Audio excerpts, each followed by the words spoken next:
ప్రభు యేసుక్రీస్తు నామములో మీ అందరికీ శుభములు. విభూతి తరువాతి శుక్రవారము. నేను ఇష్టపడు ఉపవాసము ఇదియే.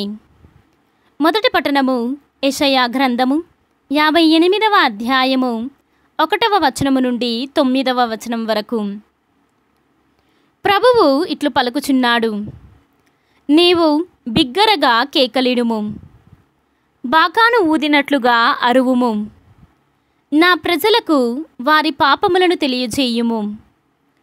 యాకోబు వంశజులకు వారి తప్పిదములను ఎరిగింపుము. వారు ప్రతిరోజు నన్ను ఆరాధింతురు, నా మార్గములను ఎరుగగోరుదురు. దేవుని ఆజ్ఞలు మీరక ధర్మబద్ధముగా వర్తించు జాతి వలె కనిపింపగోరుదురు. నేను తమకు ధర్మయుక్తమైన తీర్పులు ఒసగవలయుననియు తాము నన్ను ఆరాధింపకోరుచున్నామనియు చెప్పుదురు. ప్రజలు ఇట్లు అడుగుచున్నారు: ప్రభువు మమ్ము గమనింపనిచో మేము ఉపవాసము చేయనేలా? ఆయన మమ్ము గుర్తింపనిచో మేము ఒక్కప్రొద్దు ఉండనేలా? ప్రభువు ఇట్లు బదులు చెప్పుచున్నాడు: మీరు ఉపవాసము ఉండునప్పుడు మీ లాభమును మీరు చూచుకొనుచున్నారు, మీ పనివారిని పీడించుచున్నారు. మీరు ఉపవాసము ఉండునప్పుడు వివాదములు చేసి తగవులాడి కొట్టుకొనుచున్నారు. మీ కంఠధ్వని పరమున వినబడినట్లుగా మీరు ఈ దినము ఉపవాసముండరు. మీరు ఉపవాసము ఉండునప్పుడు రెల్లు కాడవలే వంగుదురు, బూడిద మీదను గోనె మీదను పరుండెదరు. ఇట్టిది ఉపవాసమనిపించుకొనునా? నాకు ప్రీతి కలిగించునా? నేను ఇష్టపడు ఉపవాసము ఇది.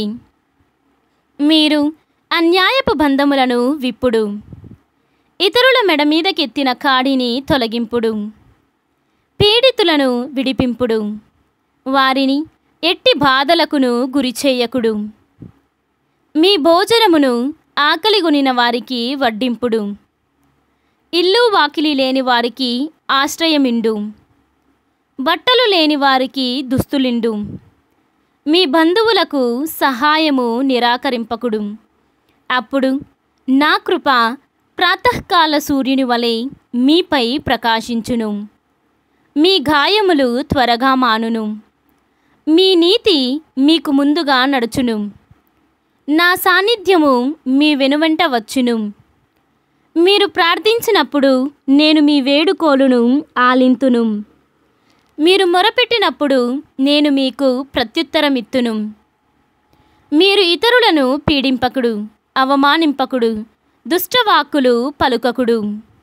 ఇది ప్రభువు వాక్కు. సర్వేశ్వరునికి వందనములు. భక్తి కీర్తన.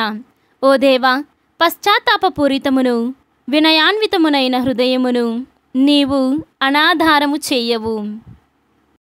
ఈనాటి సువిశేషము పునీత మత్తయి గారు వ్రాసిన సువిశేషము 9వ అధ్యాయము 14వ వచనము నుండి 15వ వచనము వరకు. యోహాను శిష్యులు యేసును సమీపించి, మేమును పరిసయ్యులను కూడా తరచుగా ఉపవాసము ఉందుము గాని మీ శిష్యులు ఎన్నడును ఉపవాసము ఉండరేలా అని ప్రశ్నింపగా, పెండ్లి కుమారుడు ఉన్నంత కాలము పెండ్లికి వచ్చిన వారు ఎలా శోకింతురు? పెండ్లి కుమారుడు వారి వద్ద నుండి కొనిపోవుబడు దినములు వచ్చును, అప్పుడు వారు ఉపవాసము చేయుదురు. ఇది క్రీస్తు సువిశేషము. క్రీస్తువా మీకు స్తుతి కలుగునుగాక.